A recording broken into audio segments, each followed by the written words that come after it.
ఈ ప్లెయిన్ వాల్ని birthday celebration కోసం డెకరేట్ చేయబోతున్నాం. బర్త్డే ఎవరిది అనుకుంటున్నారా? Wait and watch. ఇప్పుడు హ్యాపీ బర్త్డే అనే స్ట్రిప్ తెచ్చుకున్నాం. దీనికి కంప్లీట్గా దారం ఎక్కించుకోవాలి. దారం ఎక్కించుకున్న తర్వాత దాన్ని ఎలా అరేంజ్ చేయాలని కూడా ఆలోచిస్తున్నాం. ఎందుకంటే ఇది చాలా పొడుగ్గా ఉంటుంది. మేము తెచ్చుకున్న బ్యాక్గ్రౌండ్కి స్క్రీన్ పొడుగ్గా ఉంటే సరిపోదండి. సో కట్ చేస్తున్నాము. బట్ ఇది ఎంత పొడుగు ఉంటుందో ఇప్పుడు మీకు చూపిస్తున్నాను చూడండి. చాలా పొడుగుంది. సో కట్ చేసిన ఫస్ట్ హాఫ్ని సెకండ్ హాఫ్ని ఎలా అరేంజ్ చేయాలని చెప్పి మేము చాలా తిప్పలు పడుతున్నాము. సో ఫస్ట్ హాఫ్ని అయితే ఇలా ఫిక్స్ చేసాము క్రాస్గా. సో ఇలా అటాచ్ చేసేసాము అండ్ వాటిని మధ్యలోకి అరేంజ్ చేసేస్తున్నాం. టేప్ వచ్చేసి మేము మెడికల్ టేప్ వాడామండి. సో దట్ గోడకున్న పెయింట్ పాడవదు. మీరు ఎప్పుడైనా మీ ఇంట్లో ట్రై చేయండి. It is real useful. So ఇలా ఒకదాని కింద ఒకటి పెట్టడం వల్ల మాకు చాలా స్పేస్ కవర్ అయింది అండ్ చాలా నీట్గా వచ్చింది.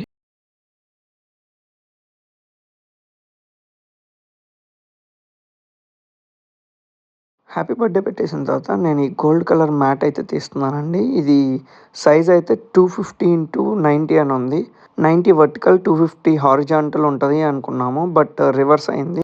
సైజ్ అయితే చాలా చిన్నది వస్తుందని నాకు ముందే డౌట్ వస్తుంది. బట్ ఎక్కడో ఒక చిన్న హోప్ అనమాట. పెద్దది వస్తే మనకు కావాల్సిన సైడ్ చేసుకోవచ్చు. మేమైతే డిస్కస్ చేసుకుంటున్నాం. ఇదైతే ఎగ్జాక్ట్గా డోర్ కర్టన్ సైజ్ ఉంది. సో మేము లెఫ్ట్ సైడ్ వాల్ చేద్దాం అనుకున్నాం. బట్ లెఫ్ట్ సైడ్ వాళ్ళకి కూడా సరిపోదు. సో అప్పుడు ప్లాన్ వేసుకున్నాం అనమాట. హ్యాపీ బర్త్డేకి అటు ఇటు తగిలిచ్చేద్దాం కట్ చేసి అని. ఇందాక హ్యాపీ బర్త్డేకి ప్లాస్టర్లు వేసాం కదా, ఆ ప్లాస్టర్లు కనిపించకుండా ఇది అతికిద్దాం అనుకుంటున్నాము. అట్ ద సేమ్ టైం వీటికి టాప్ సైడ్లో ప్లాస్టర్ వేస్తున్నాము. అనుకున్నట్టుగానే రెండు వైపులా ఇది సెట్ చేసేసాము. ఇప్పుడు ఇందాక హ్యాపీ బర్త్డేకి అతికిచ్చిన ప్లాస్టర్లు కనిపించకుండా లైట్గా అడ్జస్ట్ చేస్తున్నాను అండ్ హ్యాపీ బర్త్డే దీని మీదకి వచ్చేటట్టు. ఇది అగస్త్య బర్త్డే కోసం చేస్తున్నాం. తన ఏజ్ అయితే 2 years. సో 2 నెంబర్ తెచ్చాము. మేము ఇది కూడా పెద్ద తెద్దాం అనుకున్నాము. బట్ ఆ షాప్లో పెద్దది అవైలబుల్గా లేకపోవడం వల్ల మేము చిన్నది తీసుకురావాల్సి వచ్చింది. సేమ్ డ్యూయల్ సైడ్ ప్లాస్టర్తో దీన్ని కూడా హ్యాపీ బర్త్డే కింద అతికించబోతున్నాం.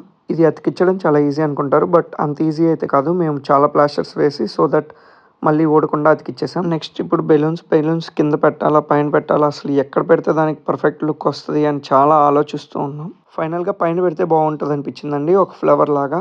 సో వాటికైతే కపుల్ ఆఫ్ థ్రెడ్స్ వేసేసి ఆ థ్రెడ్స్ని ఆ గోల్డ్ కలర్ దాని కింద అతికిచ్చేసాం.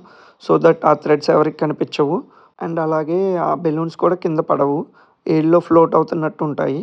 కరెక్ట్గా హ్యాపీకి బర్త్డేకి మధ్యలో అతికిచ్చేసాం. ఇప్పుడు సెట్ 2 కూడా సిమిలర్గా లెఫ్ట్ సైడ్లో అతికిచ్చేసాం. మీరు చూస్తున్నారు. ఇప్పుడు మేము 2 స్టార్స్ అయితే తెచ్చాము. బట్ ఒకటే స్టార్ మధ్యలో ఫిట్ చేసేస్తే బాగుంటుంది అనిపించింది. సో అది మధ్యలో ఫిట్ చేసాం. కంప్లీట్గా సెట్ చేసిన తర్వాత ఈ ఇమేజ్ అయితే ఇలా వచ్చింది. పార్టీకి వచ్చిన చాలామంది అయితే డెకరేషన్ చాలా బాగుందన్నారు సింపుల్గా. సో నెక్స్ట్ టైం మీరు మీ పిల్లల బర్త్డేకి ఇలా ఒకసారి ట్రై చేయండి.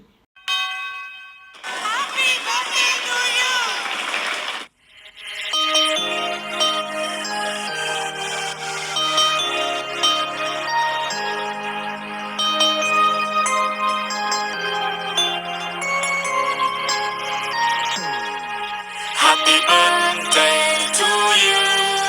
Happy birthday to you. Happy birthday, happy birthday.